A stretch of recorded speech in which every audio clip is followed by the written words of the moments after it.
After my natural delivery, I was diagnosed with pelvic relaxation that left me with almost no muscle tone down there. My husband, whose size was completely mismatched with my condition, refused to sleep with me anymore. When my father-in-law found out, he cornered me in the bathroom with a dark, knowing look. He confessed to suffering from acromegaly and suggested we might be a perfect physical match. That evening, I made a point of putting on a pair of black sheer stockings, but my husband, Gordon Rudd, claimed that he had a lot to deal with at work, so he grabbed his pillow and went to the study. I was so upset that I was on the verge of tears. The baby's already 3 months old, and you've only touched me once since then. I have needs too. Don't you know you have a problem? Please, just satisfy me this once. I'll squeeze tighter this time. Tighter my foot, give me a break. You're too loose for me to feel anything. I'd get more out of my hand, and you'd better take my advice and have Dad take a look at you as soon as possible. As he walked away without hesitation, I could no longer hold back my tears. In the end, I could only blame myself. After all, I had no right to resent Gordon. My husband and I used to be deeply in love. We had always been satisfyingly intimate. 3 months ago, I gave birth to twins through natural delivery. My birth canal tore during labor. I needed more than a dozen stitches. After that, everything down there became unbearably loose. Our intimacy took a massive hit. My husband slept with me only once after the birth, then flatly refused to do it again. These past few weeks, I had been making do with eggplants, cucumbers, and stuff, but as big and thick as those things were, they could not compare to a real, warm man. If anything, they only made my cravings stronger. That night, I was so desperate, I swallowed my pride and begged my husband again. However, not only did he refuse me outright, he once again told me to find time to see his father for treatment as soon as possible.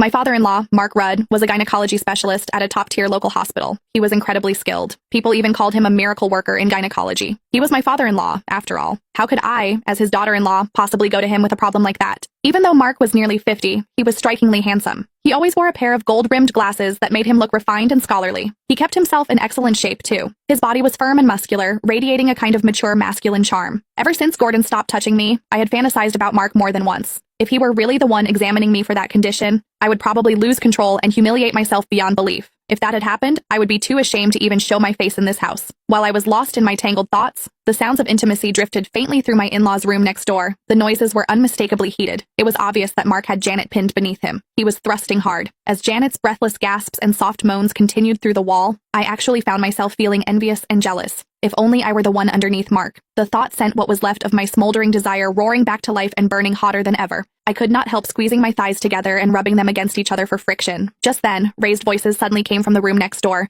Janet was loudly protesting. Mark's voice followed. He was coaxing her. I was stunned. Apparently, Mark was so vigorous that Janet could not handle it anymore. She refused to continue, no matter how much he lowered his voice and begged her. You're enormous, and you go on for over an hour every time. If you really want it that badly, go find a prostitute. God, over an hour. That must feel incredible. Some people were dying of thirst while others drowned. Mark's size and stamina were astonishing, yet Janet treated it like a burden. Meanwhile, I was empty and aching with need, yet Gordon would rather take care of himself than touch me even once. The world really was not fair. With a sigh, I climbed out of bed and padded miserably to the guest bathroom in the living room.